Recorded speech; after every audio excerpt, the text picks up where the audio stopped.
No, she left. Okay, fine, let me just.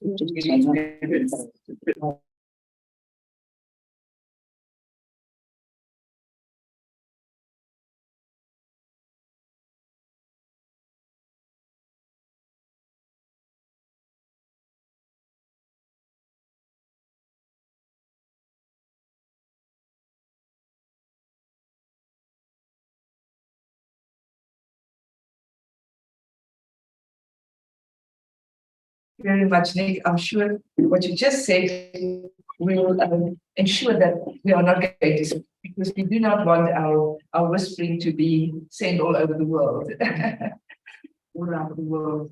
Okay, you'll give me an indication, Nick, when we are ready.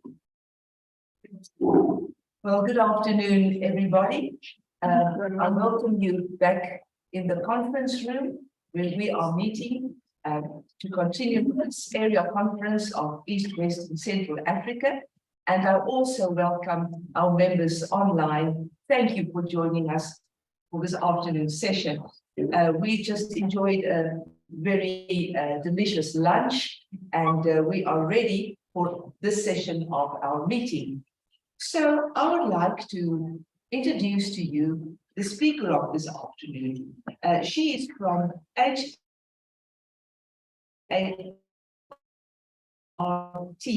Kenya, addressing human trafficking in East Africa. So I'd like to mention that since 2010, a group of lawyers, missions, or through a multidisciplinary. Let me start again. This group of people, they are so passionate about fighting human trafficking through a multidisciplinary approach. These people sought to bring awareness to Kenya to end the criminal activities of human traffickers and bring justice to the victims. HAART staff and volunteers include professional people who have degrees in law, psychology, and public health, also in social work, education, and international development people in our midst. I am pleased to introduce Ms. Miriam Mutu-Mahoga as social development practitioner. Her education includes background in community resource management, leadership and mentorship, and advanced children's rights in Africa. Over the last 5 years, Miriam has been involved in project management, community engagement, and youth development. She has contributed to the review and the development of the Kenyan Through Care Guidance, the Guidelines, second edition, which is this act that we've been working hard on, and which is such a good thing. She currently works at Awareness Against Human Trafficking as the head of prevention partnerships, and she's responsible for HAA focusing on vulnerable groups. So, Miriam, we look forward to listening to your presentation. You are most welcome. All the protocols of that. Lovely ladies and gentlemen, good afternoon. Worldwide, more people are at a risk of human trafficking. Since the onset of the pandemic, millions of people globally have been out of work and children have dropped out of school. According to ILO global estimates of 2020, we have around 40.9 people who are at different stages of modern day slavery.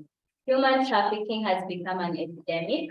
It must be addressed urgently to rescue the dying dreams of people who dared to vote.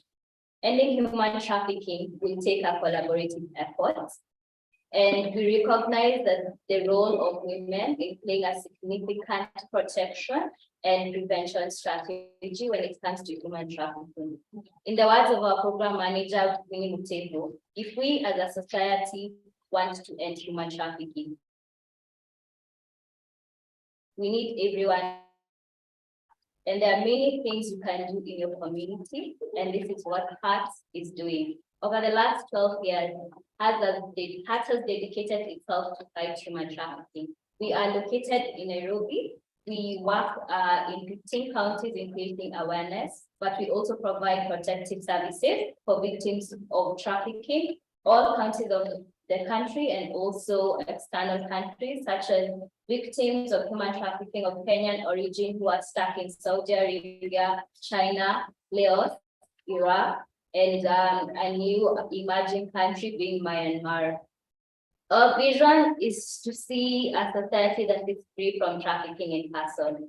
And our mission is to create a trafficking-free environment that is done through holistic care that enables victim transformation.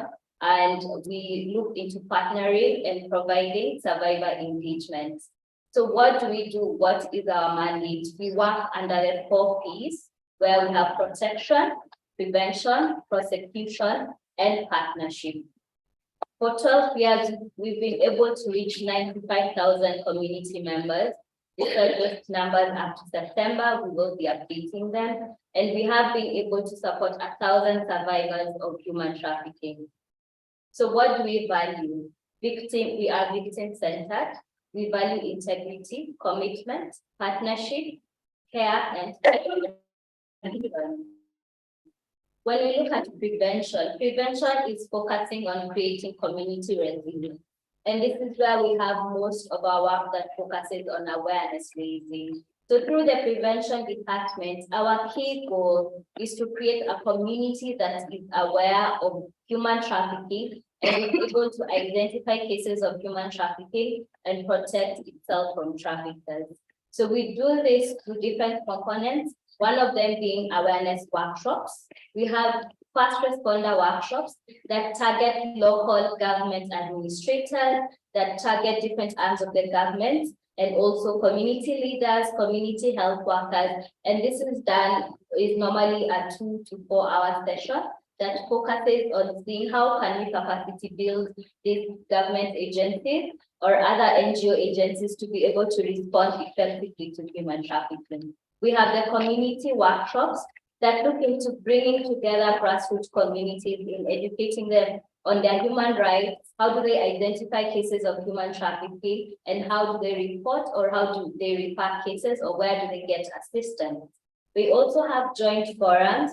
Joint forums are mainly a bigger forum like this that could reach a minimum of 75 individuals that looks into creating a conversation between community leaders and community members in finding a sustainable and comprehensive way of dealing with cases of human trafficking. We also have children workshops where we are able to access children through different forums, one of them being school, where we educate them on children rights and child trafficking. And our aim goal is to provide a referral or a simplified way of children getting assistance in case they would fall victims of human trafficking, and also how do they protect themselves. We also have a child protection component that not only looks into empowering children through the workshops, but also empowers them through different life skills and also developing their social skills,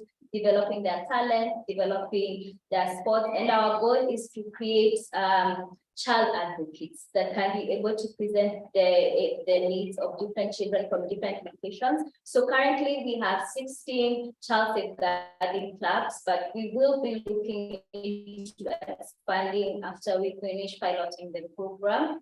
We also have 2 youth programs. One is a technical and vocational centered program that aims at empowering vulnerable youths who at one point or another would be vulnerable to human trafficking. So our goal is to empower them through education so that they can be able to generate or to find employment or start their own income generating activities in an aim of reducing the vulnerability to human trafficking that would be caused by lack of education, or also that would be caused by lack of employment opportunities.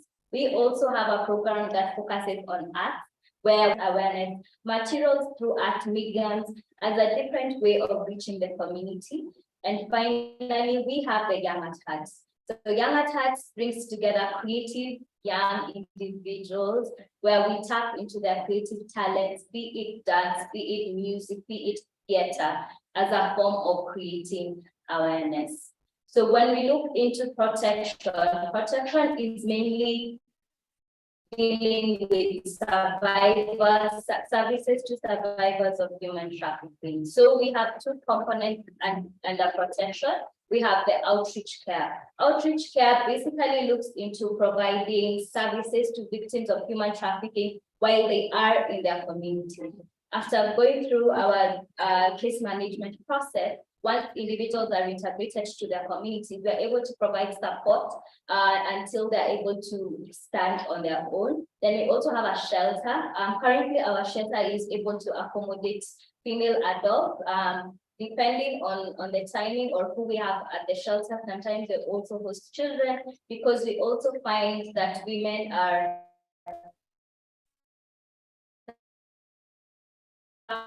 with their children. So the shelter, its goal is to provide us rescued within the country or who have been rescued outside the country and are in need of a safe space. So what does it look like once we receive a referral for a victim of human trafficking? One of the components, rescue, is majorly done by government agencies. These are agencies such as the police, the Director of Criminal Investigations, do the referrals. Then once we receive a victim survivor to our shelter, they are able to go through a screening process that not only looks at their physical well-being through medical screening, but also their emotional well-being. We also do a needs assessment that looks into what type of assistance that this individual needs, where after that we sit together with the survivor, we develop a case plan on how to plan their life and how to organize their life in a way that they can receive services, empower them to be able to go back to their families and go back to their communities. Then they would go through different goal is to reintegrate them back to the community. But not only do we look at the needs of the survivor, we also look at the needs of their family. They do have children, they do have spouses, they do have people who depend on them. So how else can we support not only the person who has been trafficked, but also the family that is in charge of creating an environment that would make it easy for them to settle back to society. So we do have a component that looks at prosecution, because trafficking in person is a crime before the law. So our work is to provide legal aid clinics where we provide advice to survivors of human trafficking on what type of legal actions they could take against their traffickers. And then once they decide to proceed with the case, we are able to provide legal aid services where we provide lawyers and advocates just to take them through the process and to represent them in the different courts. We also look into partnerships because we believe human trafficking is one of the most complex crimes that exist, and we cannot do this alone. So we partner with different government agencies and civil society organizations so that we are able to reach as many individuals as possible, but also be able to create networks that can sustain the work we do outside our organization. So what is human trafficking? Basically, how do we define human trafficking? We define human trafficking based on the Palermo Protocol. That is the protocol, the international framework that looks into defining trafficking, and that is what you can see as the big paragraph. But essentially, trafficking means it's the trade of people for the purpose of exploitation. So the key component is exploitation. Exploitation of a victim is always a necessary element of human trafficking. So when we define human trafficking for an adult, this individual has to go through activity, means, and purpose. So what does activity mean? Traffickers mainly recruit victims of human trafficking through false information, Sometimes they do transfer them, they do transport them, or they harbor them, or they receive them. So when we define or when we identify someone who got through human trafficking, the activity element has to be there. Sometimes someone has been transported from one region to another. Sometimes somebody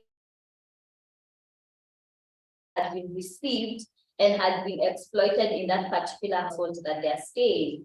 So one victim can go through different activities when it comes to defining human trafficking. But how do traffickers lure their victim? One is by the use of threat, also the use of force, abduction, coercion, fraud, deception, abuse of power or vulnerability, or giving payments or benefits. So what is the end goal of a person who is trafficking individuals? One is either to sexually exploit them, or to exploit them when it comes to forced labor, or to remove their organs, or also to engage them in prostitution, or any other acts that we could define as slavery practice. So when it comes to children, it's a little bit different, because in Kenya, the age of consent is 18. So for children, the purpose or the means that traffickers usually normally exclude it simply because a child cannot give consent. So when it comes to human trafficking, when we define a child who has been trafficked, as long as a child has been transported, or they have been harbored, or they have been received and they have been exploited, we term it as human trafficking. So children can be actually trafficked in their own homes. Even adults can be trafficked in their own homes. So we do have a few myths and misconceptions when it comes to human trafficking. One of them being human trafficking has to exist outside borders. That is not necessarily the case, because majority of the cases of people who have been trafficked, they're actually trafficked within their own countries. And now looking into the perception of human trafficking has to be through sexual exploitation. Majority of people who are trafficked are actually trafficked for forced labor. And when we look into the numbers and the trends of human trafficking, majority of the victims that we have are women, but this does not mean that men are not trafficked.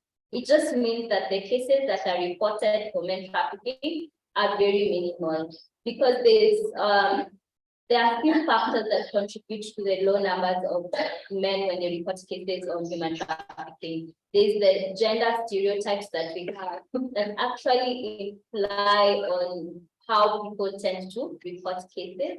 Then there's also minimal awareness on how to report cases of human trafficking. So when we look at the trends and dynamics for human trafficking, majority of the victims of human trafficking are 18 to 24-year-olds. And we have an estimated 1.2 million children who are trafficked each year. And 95% of victims who are trafficked at one point or another, they will experience physical or sexual violence during trafficking. So this is just data that is based on several European countries, but we will be looking at the global perspective of what does it mean when it comes to human trafficking in Africa. So in Africa, majority of the victims who are trafficked are still women and girls. We have the highest form of exploitation is forced labor. And then in East Africa, 71% of the victims of human trafficking are exploited through forced labor.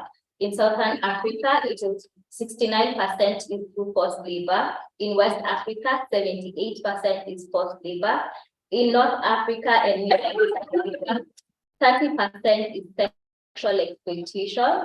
And then we also have 30% for forced labor and other purposes. So we could see there's a varying number when it comes to exploitation, because countries in the north of Africa and in the Middle East of Africa, majority, there's almost at par when it comes to sexual exploitation and forced labor. But if we were to look at countries in East Asia, majority of the victims are actually sexually exploited.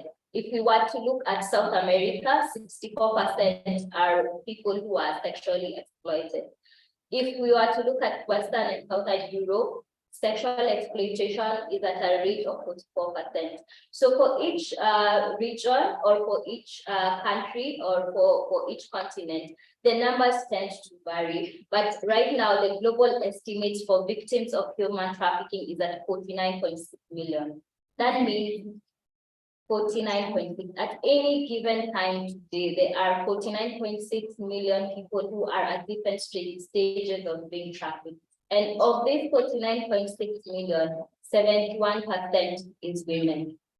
And women being one of our core target groups as ACWW, it's something for us to note.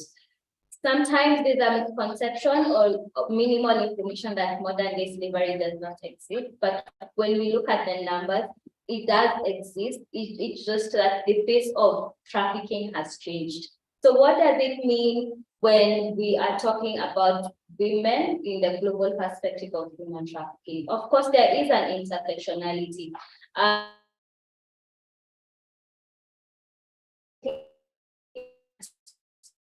Gender, looking at class, looking at sexuality, identity coming from. The perspective of rural exploitation for human trafficking is very different from victims who come from urban areas. So for us is to look into, or we recognize that there is a gender dynamic in human trafficking, meaning that we recognize that gender and women is not synonymous. There is a misconception that gender issues are women issues, but we recognize that gender issues look into the gender stereotypes that are assigned to both men and women based on their different cultures. So when we look at trafficking with a focus on women and children, just to give you a brief history, one of the first international legal frameworks that was looking into protecting victims of human trafficking was defined or looked into white women slave trade. Before that, slave trade did exist, but the thing that brought this that brought international frameworks to be put in place, it is when there was the recognition that white women were being exploited when it came to sexual exploitation at that particular time. So even the law at the time read suppression of white slave traffic. So that is one of the history when we look at this history of international frameworks, looking at a gender perspective, also looking at a women perspective.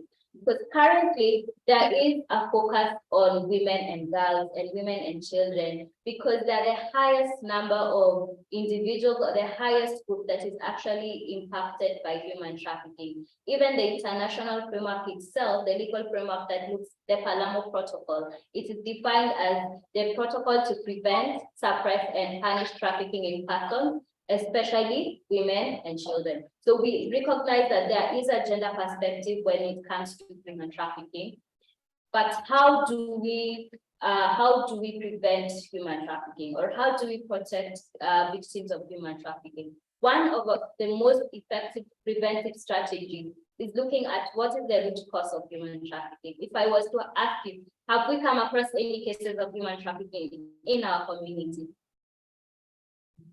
We have, or maybe we have, but we did not have the time to define it. So one of the causes of human trafficking is poverty. We also have harmful social and cultural practices. Things like female genital mutilation. They are essentially not human trafficking, but they prepare a girl to be married off, which means this girl is going to experience early marriage and sexual exploitation. We have restrictive immigration and labor laws, where we can see traffickers take advantage of that and would use one of the key elements of smuggling of migrants, and they take that opportunity and they could potentially exploit the people who seek services of being smuggled in different countries. Then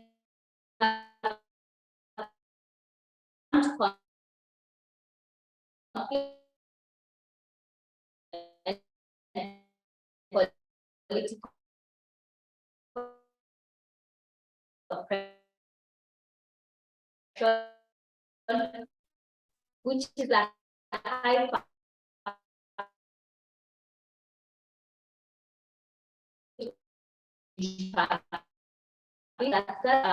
that we are experiencing as easy, which means of exploitation when it comes to traffickers. So how do we effectively prevent human trafficking? One of it is raising awareness in communities to trafficking risks that are associated to certain actions. For example, in our country, the highest cases of human trafficking that we have received is coming from people who are migrating to seek employment. We recognize that migration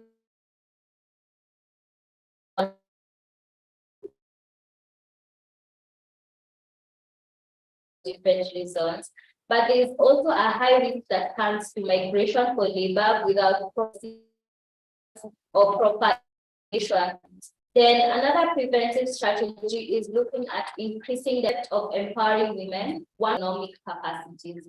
So if someone has been facilitated to be able to generate an income, there's a lower risk of them being a victim of trafficking for the sake of forced labor. Then we also have different resilient programs that looks into designing strategies that are context specific. For young people, what is it that places them at risk to human trafficking? In our country, Kenya, for them that is the lack of employment. So as a factor of preventing human trafficking is looking into how can we people that would prevent them from being lured to exotic job experiences or outside job experiences that potentially put them at a risk of human trafficking. Then we do have factors that look into the supply chain, where some of the things we purchase are actually produced by people who have been trafficked. So we need to be conscious on the material, what we consume, whether it is on the internet or what we consume in our household, or sometimes we do have, basically looking at, we did have some tea at 4 o'clock, or we will have some tea. So some of the products we are using are actually being harvested by children in cocoa farms. We are actually having children who are mining mineral elements that are being used to produce technological materials such as the laptops and the phones that we use. So even us as consumers, we do have a responsibility of questioning where is our product coming from, and also looking into even the labor employees that we have in our own home states. Sometimes, and most of the cases, recently we have seen there has been a high number of girls from Uganda who are being trafficked to Kenya to work as domestic workers. So it is also looking at our employment practices, and also the employment recruitment agencies that are actually promising, or they provide the services of taking people to work in the Gulf states. It is looking at employment practices that would be a link to the trafficking chain.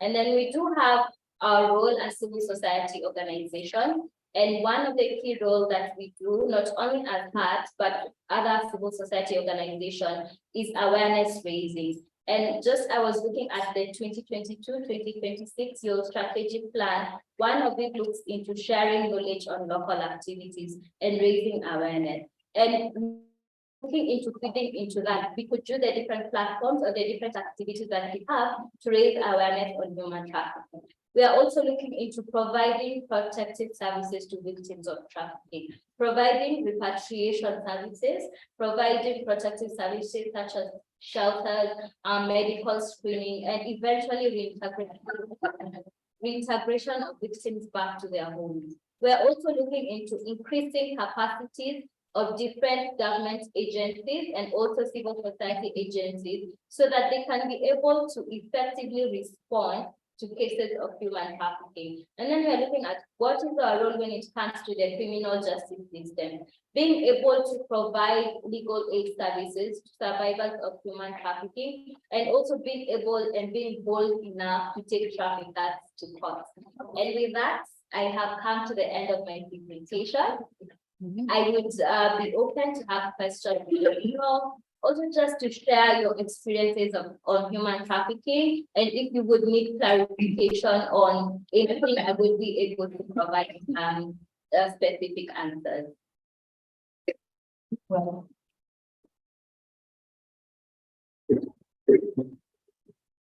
Maria, thank you very much for sharing your knowledge, but also making us aware of the facts, I want to call it the terrible facts that you have given us this afternoon. The concept of human trafficking is, well, we know about it, but the way you have described here is making us much more aware of the brutal facts that you have mentioned here. And I would like to thank you and your organization in the major role that you are playing to address this modern way of slavery, that you are addressing and trying to find ways to help people who are trapped in that situation. So we really applaud you for doing that. And also, like you mentioned, indeed ACWW is there, and it's part of our strategy and our plan is to be knowledgeable of what's going on, and especially on local areas. And therefore, I am so very glad that the organizers of this conference decided on bringing you as a speaker in here, because I was told that the previous area conference, the subject was also touched on. And many people interacted after the presentation. So thank you very much for also giving us now the opportunity to participate and to ask you questions, as I know there must be people in the audience who need some clarification on some of the matters you all mentioned. So thank you again very much. I would like to present you with a small token of our appreciation for you being here this afternoon and being part of our conference. But let's now please ask for members and attendees who would like to ask any question or to comment or even to share some facts that you would like to bring to our attention.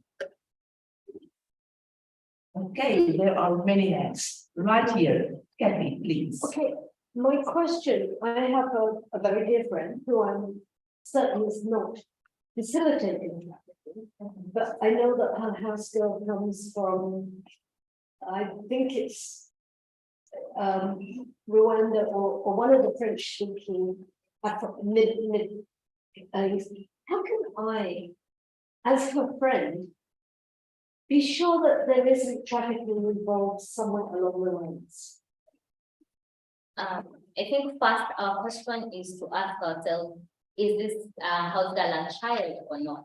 No, she's an adult. She's an adult. Then the question is, has she been exploited in any way? Is she doing the work against her will? If not, then it is really not human trafficking. Okay, because we do recognize migrating for labor and migrating for work. That is normal. But when someone is migrating for work and at one point they're being exploited, either they're working too many hours or they're not received their agreed payments, or they're not able to access, communicate, or access their own traveling documents like passports, visas, if they're not able to reach out and communicate with their families. There is a way now we identify an exploitative component when it comes to forced labor. But she is just doing work, it just means she's a foreigner, so she has not been trafficked, unless we can exclusively determine that she is being exploited. Yes. Thank you. Thank you very much. There was a hand back there, and then back to you, please, Lynn.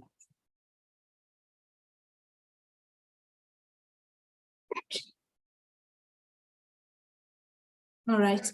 Thank you so much, Madam President. And I must thank you, Heart Kenya, for bringing this conversation to this conference. I think we will all agree that human trafficking has somehow become a pandemic with what we are seeing in the news, with what we are seeing even from motion pictures. Just last week, Citizen aired a dire situation in Laos. And I thank Heart Kenya for coming through for a team of 2 ladies who are able to be brought back home. We appreciate your work. My question, as we talk about the right to seek employment, I wonder, for Heart Kenya, how do you reconcile with the right to seek employment within and outside Kenya, with all the zeal and stubbornness that we have, despite seeing all these problems in Saudi Arabia, Dubai, Qatar, and Asia, vis-a-vis the risks that come with it? You see someone is 18 years old, they want to go and seek employment, they engage with agents, and they go. And it is only after they arrive there that problems start happening. How does the prevention aspect of it all assist in this kind of situations? Secondly, we have a menace of agents even acting illegally. And some are, yes, they have a license, but they're undertaking very illegal activities. And one of the suggestions I'm thinking around it is, maybe we need to have a transparency framework in terms of having a database where they are known in terms of these agents, and probably abolishing them altogether. What do you think can be done to sort out this menace? Thank you. So to answer your last question, when it comes to migrating for labor, we recognize that people actually have a right to move and seek accessible employment. So we really cannot stop individuals from going to the Gulf. But what can we do? We can provide information. If I am going to migrate to the Gulf, this is the condition of the country I'm going to find. These are the laws when it comes to migration and what there. This is the culture that is in this community. And also looking at Gulf states, they operate under the kafala system that looks into the employer sponsoring the employee to come to the country. And that is why we find the loophole where before the law in those countries, the employer has the right to stay with the traveling documents of this particular employee. So we really cannot stop men and women from migrating to the Gulf, but we do offer trainings on safe migration, ensuring that if I am going to migrate to the Gulf for labor, this is what I'm supposed to know. These are the precautions I need to take. This is where the embassy is located. These are the travel documents. This is how they need to look like. So we also, there is a database for the recruitment agencies, the employment agencies that migrate people for labor. It is under the Kenya Labor Migrants website and the National Employment Authority. Within this website, you can actually search if the recruitment agent registered with the government. So we do recognize has been set in order to control rogue employment agents, but we are also looking into recently there was a review on ethical policies for recruitment agencies, and there is also the conversation on how do we put standard operating procedures for recruitment agencies that are taking young people out there. Not only young people are exploited, we also have older people who are migrating to different countries, and in that migration they tend to fall.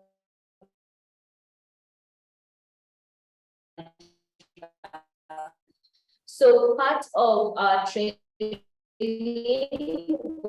when we do have the 2-hour session, we talk about not only Gulf states and what we need to do, so developing a safe migration guideline that can be used by other agencies and also hard to train as many people as possible on how to migrate safely and how to protect themselves from falling victims of human trafficking. Judith, I think she has answered your questions. Thank you very much. And then we have an online question, if that can be put to us, please, Nick. We have a question in the chat from In Need Home in Uganda. They say, thank you so much for a great presentation. Our question is that in Uganda, our government have very good legal and institutional frameworks on trafficking in children and trafficking in persons on paper, but these policies aren't enforced. And actually, one of the key reasons we were so keen to have Hart here today is because at the last area conference held in Kampala, so many members there brought forward the concerns about the impact of human trafficking on their organizations and their communities. So the question is, what advice can you give us on how best we can support our governments in enforcing laws that have already been passed? Well, I think the first thing we could start is looking into recognizing the role the government plays in trafficking persons, because essentially they are the custodians of the legal Palermo protocol, and they have responsibilities. As CSOs, it's fighting human trafficking. Sometimes it might be this government is not doing this, but government is actually doing something, however minimal. So our role as civil society organizations is to see how do we complement the government, how do we support the government, and one of it being able to provide capacity building sessions for different government agencies, and also being able to provide technical advice.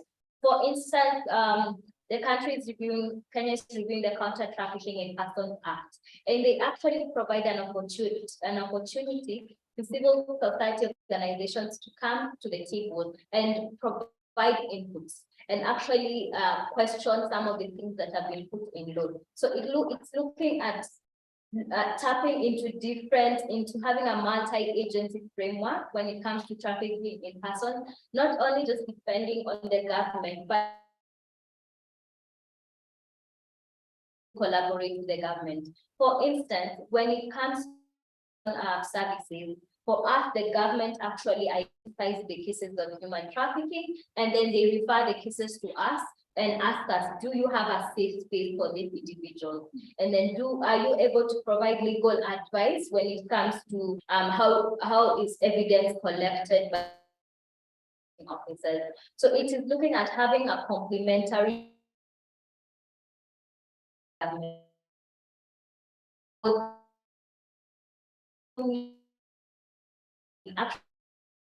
what is put in place, because sometimes sufficient resources but insufficient human resource. So it is also looking at in our own countries or in our own context, where is the gap? Sitting together at the table, where is the gap, and finding how can we be able to collaborate to be able to bridge that particular gap.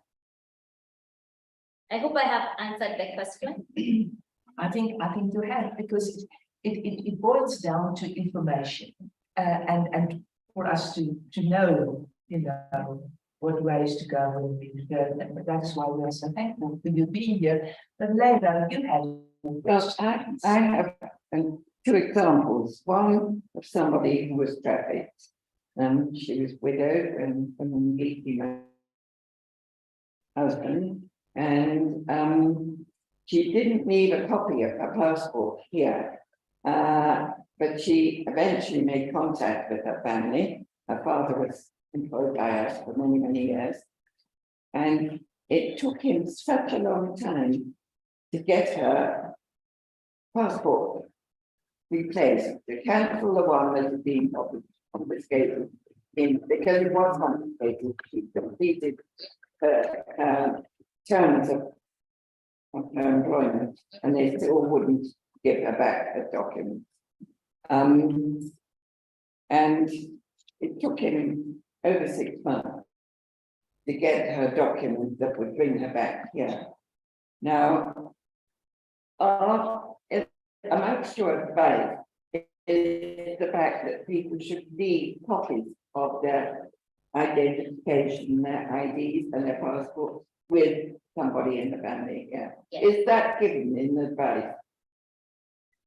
We do advise people to leave copies of your travel documents or your identification You do, documents. yes. simply because when the government is in the process of getting papers for a repatriated victim of human trafficking, they do request for those documents. So it is easier for the government to identify and to recognize it to this particular country. And given the fact that we have a copy of the identification documents, we can be able to facilitate them coming back to the country. However, we do have majority of individuals who did not make a copy of their identification document. So for us is looking into once we contact, because once we receive a referral through our helpline, we look into what services does this individual need. So it is contacting the Ministry of Foreign Affairs and understanding how else can we support this individual to get an emergency exit visa, because these are visas that in Kenyan embassies and actually in other different embassies, how else can the government be able to support you to come back to your country? So we do recommend, even as seated here, please have copies of your identification documents somewhere safely, so that if anything should happen to them or if anything should happen to you, it is easy for you to receive supportive services that are being facilitated by the government. Thank you. She did, in fact, go back and work there again because she had the support of them. But she had everything in order and was absolutely, she did it. She was careful who she went with. She served her time and earned enough money to come back and educate her son. I live next door to the Saudi Arabian embassy. We more and more frequently, it's almost impossible to get in our gate for the crowd of people that are there. And they only allow one person into the embassy at a time, and all the rest are out on the road. And this is a residential part of Kenya. Embassies are not supposed to have their active office in that part, but they have this large area in Mosaica. My driver tells me that most of the people there are agents. I just wonder if there's any way that the government could check on those agents. They're coming more and more often. There are more and more of them. I think finally, when people receive their documents to travel, they do have to appear in persons, and then there are literally hundreds, probably 300-400 people there coming to be identified visually against their passports and other documents. But I'm just wondering if that is a point where the government or even art could check on the validity of those agents, because some of them will be legal, but some of them, and certainly in Kenya, are not. Maybe just a follow-up question to the issue of the agents. Do you have any direct contact with them, or do you seek them out? Especially when things go wrong. So just to answer, of course, I'm not a government representative, but the role of the government is to do its due diligence when it comes to migrating families, when it comes to the immigration department. So essentially, the embassy, the Saudi Arabian embassy is controlled by the Saudi Arabian government. So for them, if the papers are in order, we really cannot determine if an agent is going to exploit someone or not. But we do know that there are higher chances of someone being exploited if they were to go to Gulf states for labor or different forms of income. But it does not mean that everyone who's going to migrate to the Gulf is a victim of trafficking. It just means, yes, that they are migrating to a highly affluent. So it is looking into informing people. Yes, you're going to the girl, but there are higher chances of you being exploited if ABCD has not been done. So we really cannot stop people from maybe, but we can inform them, and we can't know what to be exploited, or if you find yourself you have been you're being exploited either through forced labor or sexual exploitation or any other slavery practice,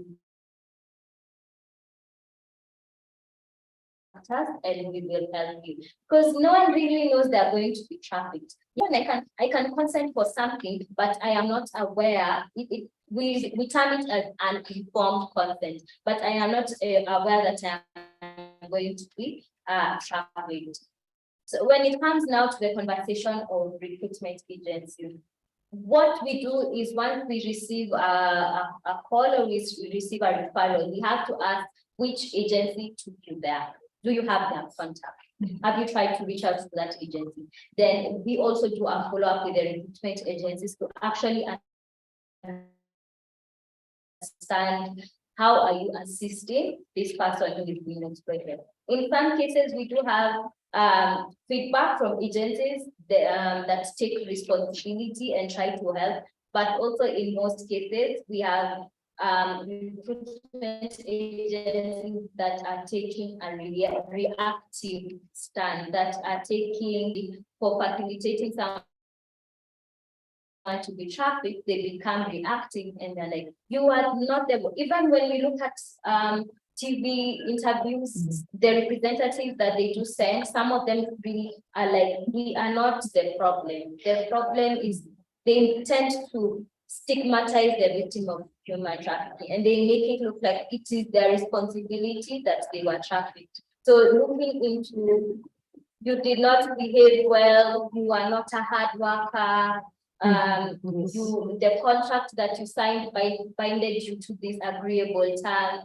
So we also have a responsibility, not only to protect victims of human trafficking, but also to hold recruitment agencies accountable. And that is why we are also part of the conversation that is looking into how do we streamline services when it comes to recruitment agencies, or how do we plug into that conversation so that we can have ethical policies on how they operate, and even the ones that are facilitating trafficking and they're not even able to take responsibility, then how can they be held accountable before the law when it comes to human trafficking?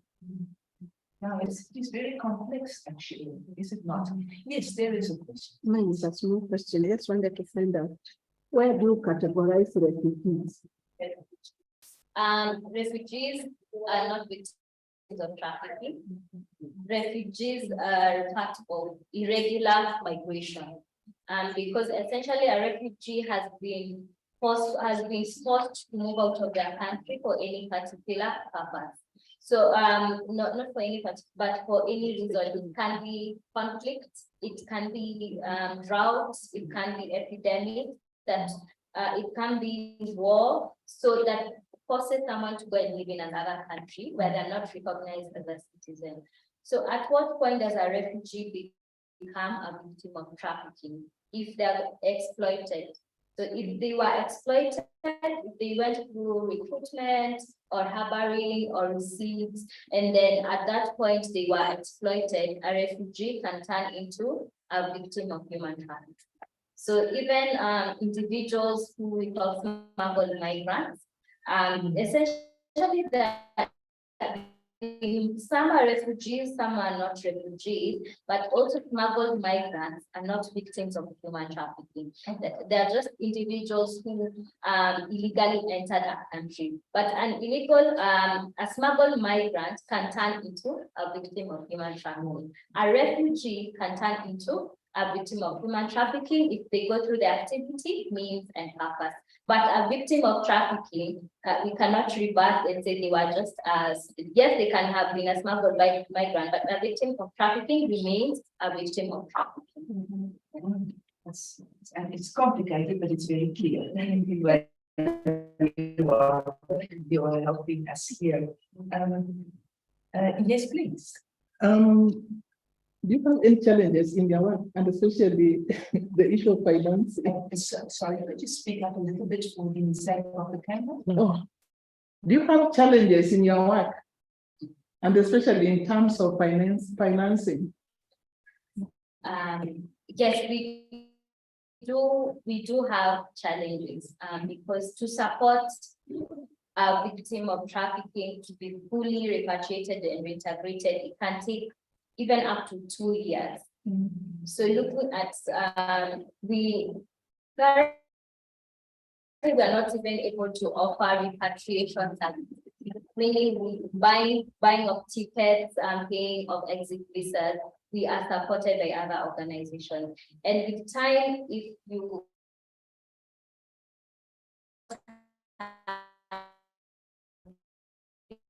resources, we might not be able to repatriate 15 counties. So it is that we have. We do experience lack of resources or minimal resources, meaning we might not be able to assist many victims of trafficking as possible, because on an average in a month we do get a referral of 100 to 120 victims. Wow. So if looking at that projection, and the resources could only cater for a smaller number of victims, it means some of the victims of trafficking are not able to receive assistance. So we might have the goodwill and the skills to support them, but with minimal resources, we can only assist a smaller group. If maybe we do get donation, we are able to reach out to a larger population. We are not getting services, but how we tend to try and fill that gap is with other organizations. How do we get assistance? Yes, we might not be able to repatriate you back to the country, but can the government repatriate you? So we try and coordinate with other government agencies and other non-government agencies in providing support services for victims of human trafficking. But the good thing is we do have individuals like you who actually support our programs. We do have organizations that actually provide resources so that we can be able to do the work we do. Thank you very much. And now we have another online question. If we can listen to that, please. So we have an online question and then also a question from me, if that's okay. So the online question is, thank you for your presentation. How can rural and disadvantaged people be helped concerning human trafficking when the desire for money is a real struggle? What advice can you give and how can you help them? And I think possibly part of an answer of that, I suspect, may be the next question, which is for me, which is, do you work with similar organizations in other countries or have communications networks to sort of, and please don't disclose anything that would put anyone into a difficult position, you know, effectively an intelligence network that keeps an awareness of this situation alive across borders? So when it comes to rural areas and part of looking into the whole prevention paradigm, one being awareness raising. Actually, most of our work is done in rural areas, having awareness sessions like this in simple language that the community can understand, and also direct them, where do I get assistance? And then not only looking into raising awareness, but also looking into what are the push factors, or what are the factors that contribute to a person being vulnerable to trafficking. And one of them being poverty. So it is looking into the different economic schemes we can have in rural areas.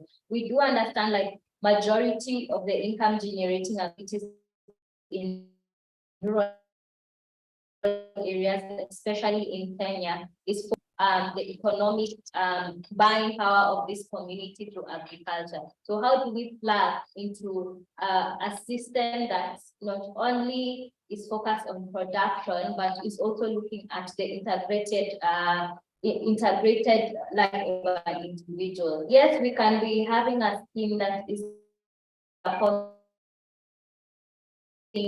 women to, but it is also looking into creating an integrated approach that not only looks at income generating, but is also looking at their social well-being, and is also looking at maybe their religious well-being, and also looking into going beyond the person who benefits into this program, into the individual in their homestead. How else can they benefit in this program? Into do we work with other organizations outside the country, where embassies are key in supporting us repatriate victims of trafficking, and then through the police, we also have them. We have an anti-human trafficking unit that can also collaborates with Interpol and other police efforts so that they can be able to rescue victims of human trafficking. So we do work with even other international organizations like IOM, just to be able to provide services for victims of trafficking outside the country, given that we might not have footprint outside the country, but we are able to tap into the different networks that we have. Thank you. You are really very well positioned in assisting people, not only with knowledge, but then also on the practical side, which is very reassuring to know. And it makes me even more impressed with the work Art is doing. Are there any more questions? Yes, please, at the back. Yeah. I just wanted to say I'm very impressed with your presentation and all the knowledge you've given us. But I noticed that everybody's just talking about the adults who are going to the Middle East. What about children who are abducted? Could you possibly, I know that we have a workshop here and you were telling us all about it. We have more of this to educate, let's say, parents to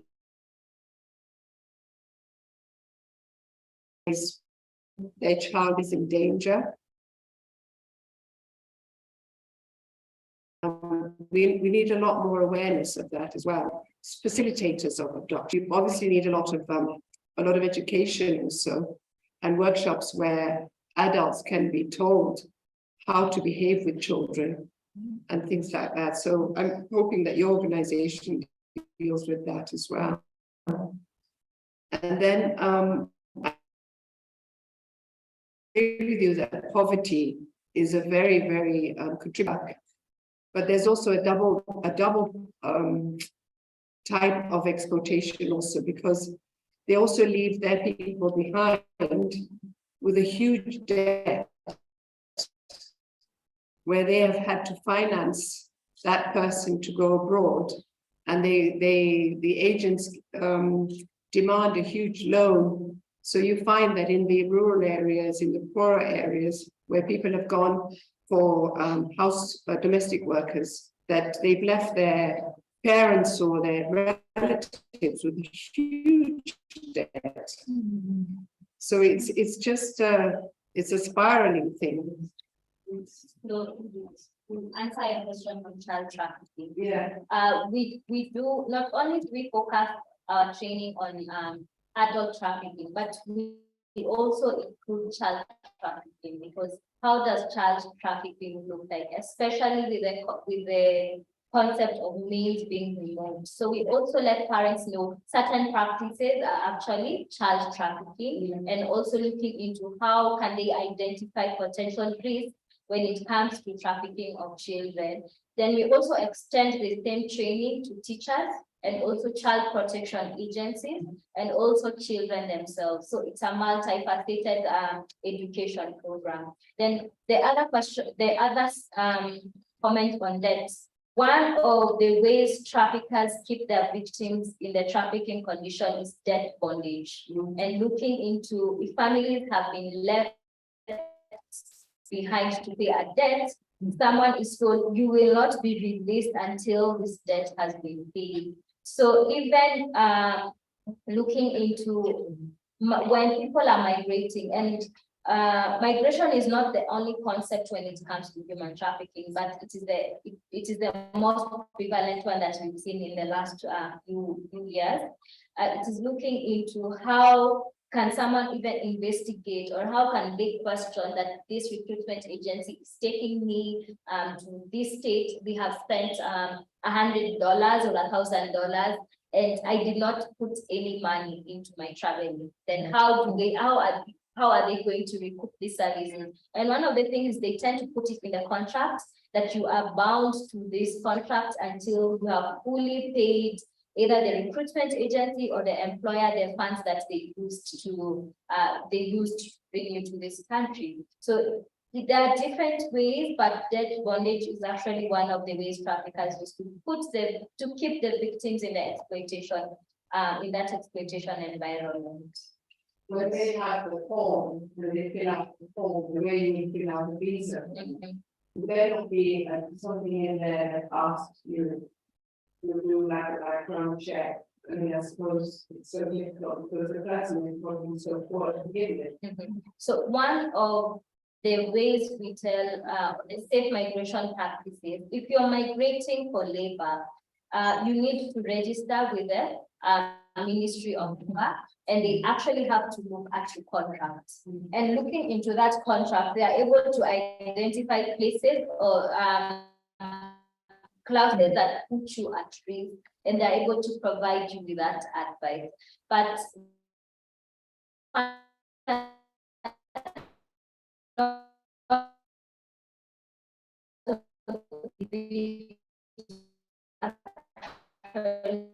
know that I should read with the government agencies that is in charge of that. We do recommend they reach out to us, and we can take them through a safe migration training simply through the phone. That can be a maximum of 20-25 minutes, and we can actually go to that particular contract so that we make someone alert. Yes, you are going to this country, but your contract says this and this, and this will protect yourself then. Yeah, but poverty is the biggest cause. Yes, yes, and lack of knowledge. Yeah.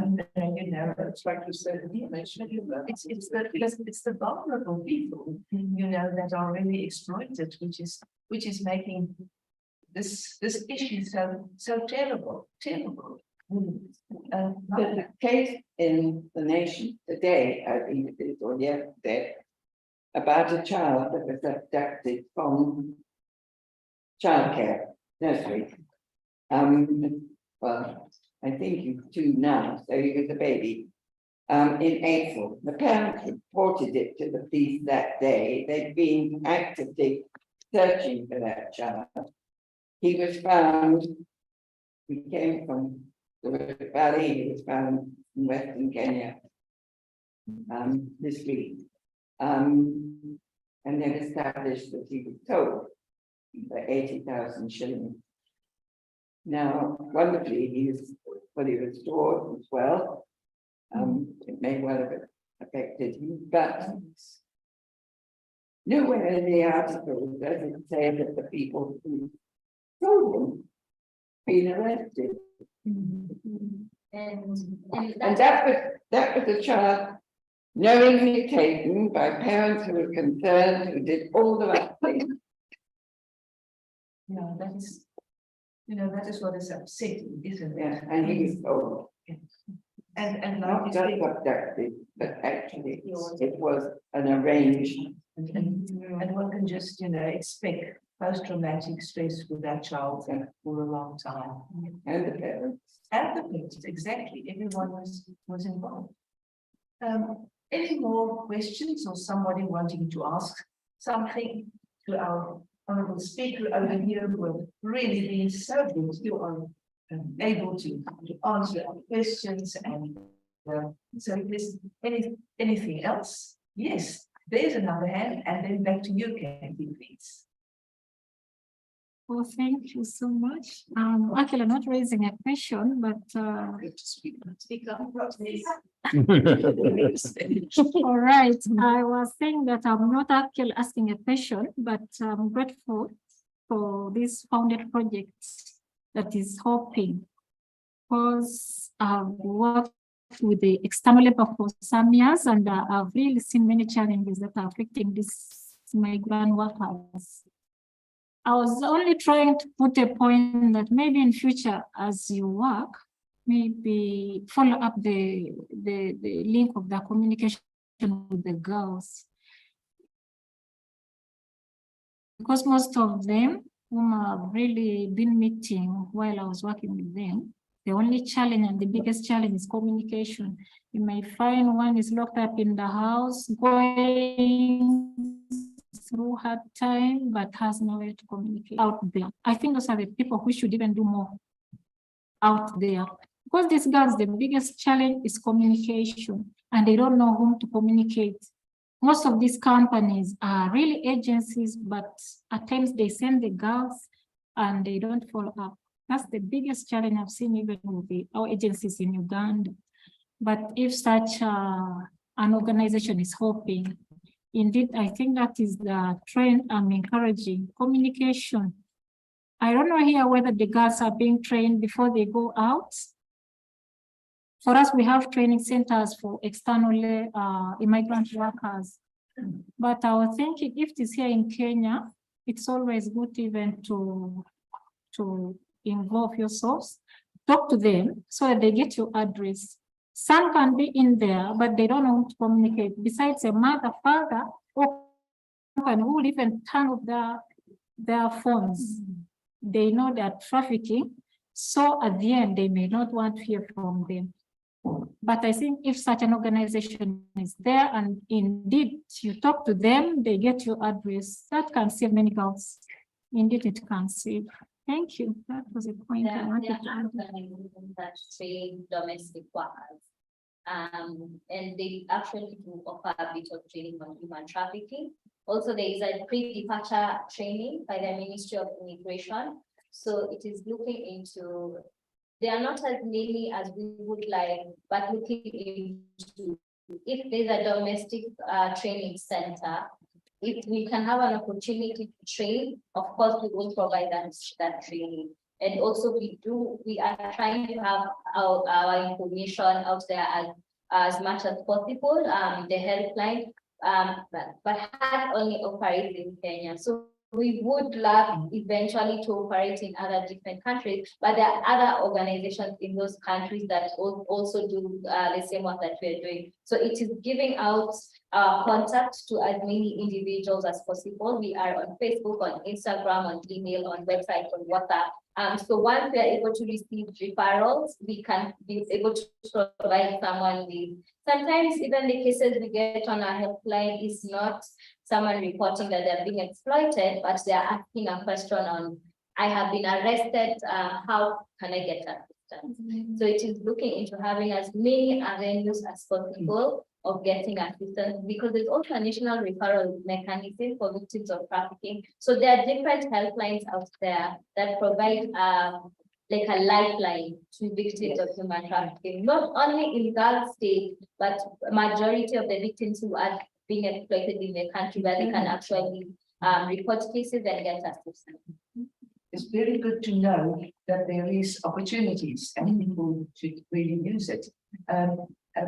Kathy has a question, but if the answer on, or is the question online is in your chat, okay, then let us listen to what Kathy has to ask, and then we will go to the chat. Okay, I thank her. I think you actually answered my question in your previous answer.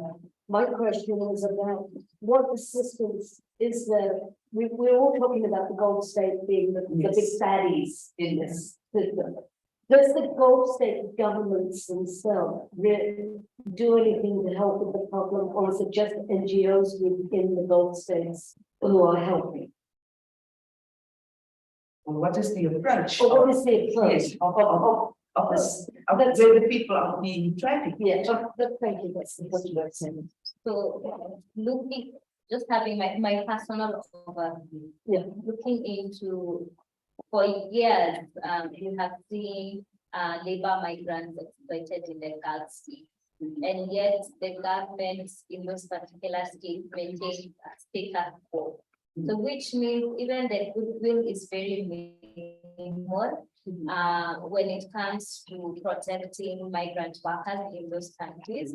There might be, depends on the government that is in place. So sometimes they actually do realize that, yes, we provide an opportunity for employment and we need to provide assistance, but they are very, in the cases that I have encountered, I have not encountered government assistance from Gulf state directly. But of course, I do not deal with victims of trafficking directly. I'm more into prevention, but also looking into having memorandums of understanding between different governments with the governments in the Gulf states, so that governments can actually hold each other accountable. Yes, I am receiving migrants from this country. What is my role and responsibility? So we do have governments that actually recognize their role and do something about it. But what does the law actually even protect migrant workers in these countries? Because sometimes we find that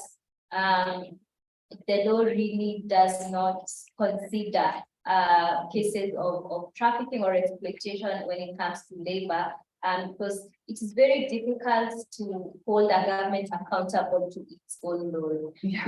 We can't complain about it, we can't talk to them about it, we can't put legal measures on preventing people from going there if there are no safe migration procedures put in place, but there's only so much we can do. It has to come from their own goodwill.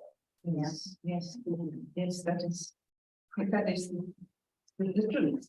But it is still, facing problems to that. There was an online question, please. Yes, it's actually a question from our Deputy World President, Russell Burnett, who's based in Scotland. And it sort of preempts a question I was going to ask you after the talk, to sort of take offline, which is how you think that ACWW could be involved in sort of helping tackle the issue of trafficking. We have a resolution passed in 2016 from our membership that places human trafficking as one of our priorities, especially for women and children. And I have some ideas about the way we could hopefully promote and facilitate the work that you're already doing. But if you have any thoughts that you think are sensible to share right now, rather than after, we'd love to hear you. Yeah, so how can you be part of the fight against human trafficking? So it is looking into the different programs that we have. I understand most of the focus is in rural areas. So it is looking into how do we want to contribute to prevention of human trafficking in rural areas through the different projects that we have. It is also looking into how do we provide protective services. Yet we might not be equipped, or we might not have set structures to protect or provide services to victims of trafficking. But then how can we co-partner with organizations like us in order to protect victims of human trafficking? So some of the projects that we do, they are co-partnered projects with other organizations who look into providing resources so that we are able to facilitate different programs and different projects. For example, if I could just give an example with the ILO, they are focusing on child labor, and one of the worst forms of child labor is child trafficking. So we were able to design a program that focused on child labor and preventing child labor and child trafficking in Kenya in two regions, because they wanted to do projects in two regions. So we can be able to sit down and see what ways would you want to be part of the fight against human trafficking? Would you prefer a project that is designed exclusively for women in rural areas? Then how do we come up with a project that looks into that? Would you prefer a project that looks into girls? So it it can be a multifaceted project, but it just depends on what is the objective and what is the goal that the ACWW would want to have in the fight against human trafficking. So we are able to contextualize different projects based on the organization's main mandate. So looking into where your mandate falls, then how do we provide technical advice on how you can be part of the fight against human trafficking. Thank you very much. And I think, you know, how can ACWW contribute? I think providing platforms like we are doing today is important, where we can have knowledgeable people to come and speak to our members, so that we will be provided with information to spread that again to our societies. So yes, certainly we must take hands in doing something for you to make it easier, but also for our members to be well informed. Because as you mentioned when you started your presentation this afternoon, this is not only a problem in this country or in this area, it is a problem all over, and our members must take the opportunity to inform our fellow members about this. And therefore I am so glad to know that this is the second time that HEART has been given an opportunity to inform the members of this area, and that can actually be an example for other areas to also include this type of information in their conferences or the events they are having with their members. Are there any more questions from the floor? And online, any in the chat? So then I would like to give an opportunity to Helena, because she mentioned she would like to tell us a story, and that can be then the conclusion of the session. So please, Claire. Sorry, please, just one question. Miriam, Yes. what does HAART stand for? Oh, HEART. Our HEART, awareness against human trafficking. Sorry? Awareness, we interchanged Yeah. because AARA, it really did not sound. Yes. HAART, awareness against human trafficking. HEART, HAART. You can find us on social media platforms. You can visit our website.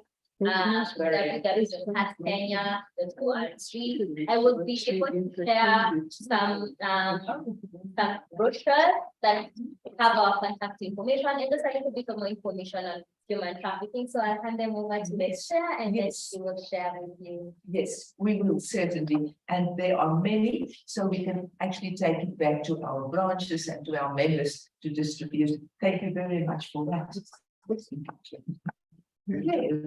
Yes, please. Yes, thank you. Incidentally, I would recommend that you do look at the website of HEART, because it's extremely interesting and quite heartrending as well.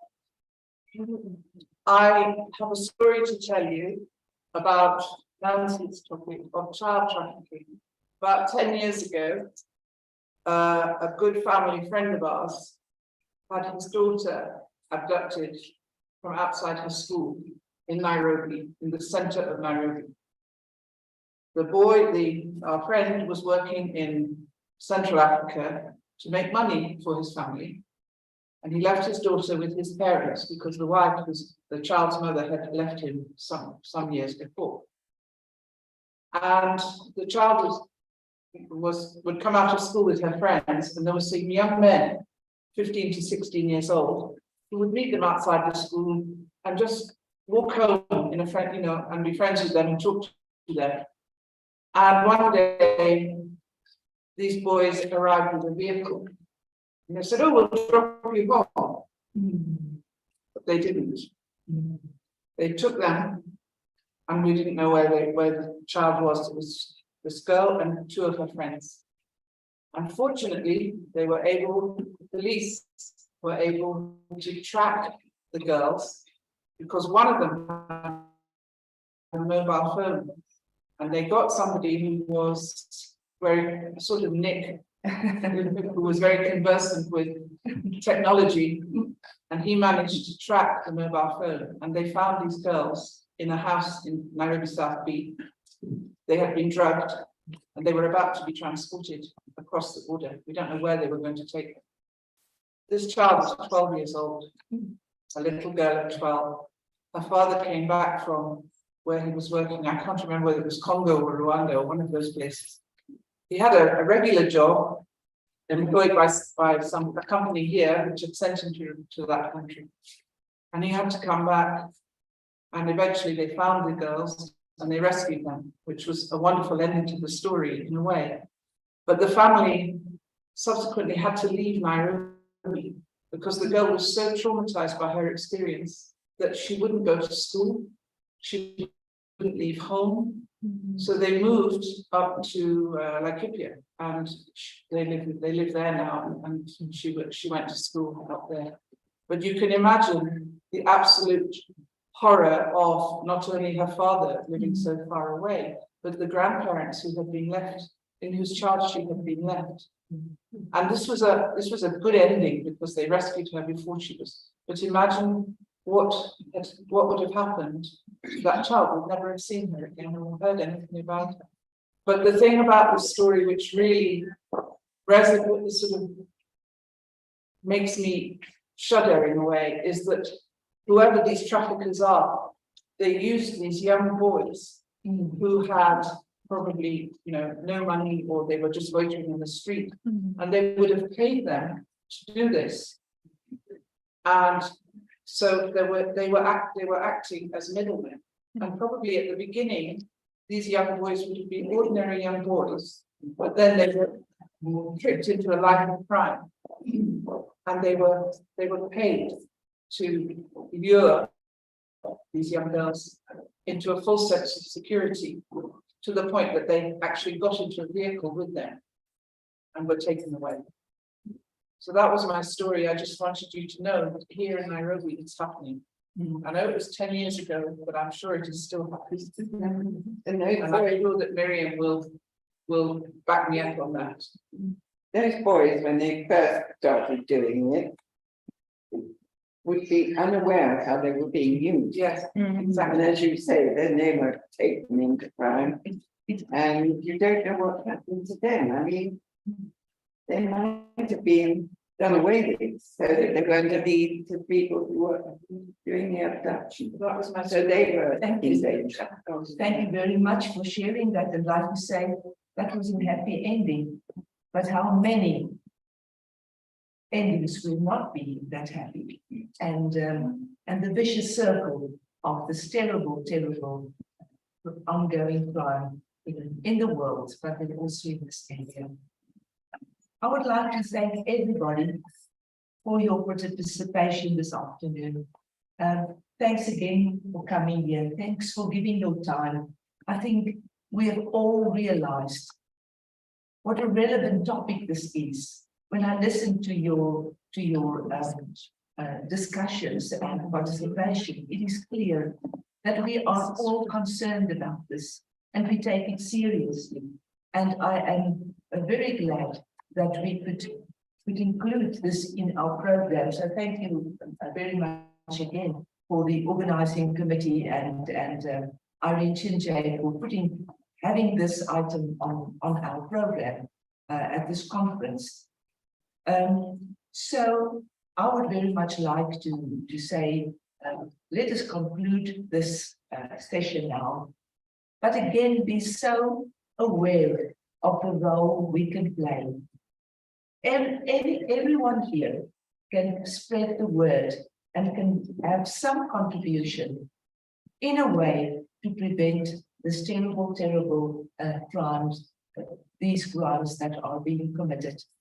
I am going to conclude this session now, and we will adjourn. Thank you very much again for an insightful session.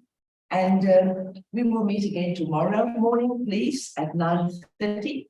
And I hope I can assure the members online. Tomorrow morning, we will try and start promptly so that you will not have to wait for us. But you can also understand, it is not always so easy to come together to a venue in the, I think, central part of Nairobi. So there are challenges, but we are looking forward to meet everyone again tomorrow. Members online and members in person. So with that, I now adjourn this session and thank you very much again for your input today.